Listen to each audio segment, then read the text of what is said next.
சித்தக்க உணவை மருந்து உணவு 40-50 வயசுக்கு மேலே அது ஆண்களாக இருந்தாலும் சரி பெண்களாக இருந்தாலும் சரி, முக்கியமாக பெண்கள் கால் சுரக்க ஆரம்பிக்கும்.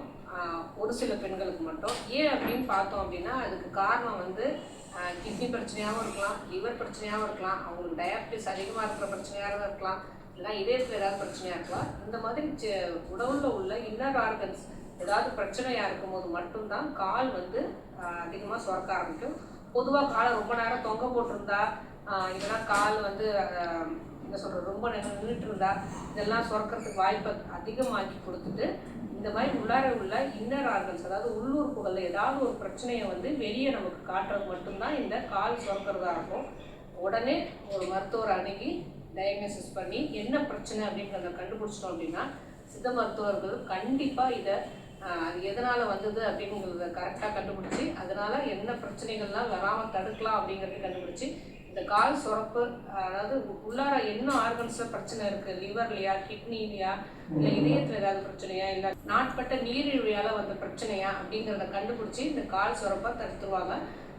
எப்போதுமே நம்ம உடல் உள்ளுறுப்புகள் ஏதாவது பிரச்சனை அப்படின்னா வெளியே தெரியும் போது அதாவது கடைசி ஸ்டேஜில் தான் தெரியும். ஆனால் கால் சுரக்கிறது ஃபஸ்ட்டு ஸ்டேஜ்லேயே தெரிஞ்சிருங்க.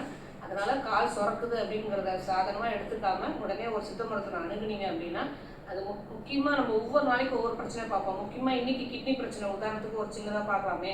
கிட்னியில் கிரியாட்டின் லெவல் அதிகமாக இருந்தாலோ, இல்லை கிட்னி சரியாக வேலை செய்ய முடியல அப்படின்னா நீர் நிறைய உடம்புல போத்துக்கும் போதோ காலில் சுரத்து காணப்படும். இதை முதல்ல நீங்கள் சித்த மருத்துவரை அணுகுனீங்கன்னா இது ரொம்ப ஈஸியாக சீக்கிரமாகவே இந்த கால் சுரப்பை தடுத்து நிறுத்திடுவாங்க. அடுத்தது கால் சுரக்காமல் பார்த்துப்பாங்க. கிட்னி பிரச்சனை எதனால் வருது, ஏன்னா கால் சுரக்கிறது கால் சுரக்காமல் இருக்கிறத நீங்கள் பார்க்குறதுக்கு முன்னாடி கிட்னி பிரச்சனையால் இது வந்திருக்கு அப்படின்னு தெரிஞ்சுதுன்னா கிட்னியில் உள்ள பிரச்சனைகளை முதல்ல குணமாக்குவாங்க.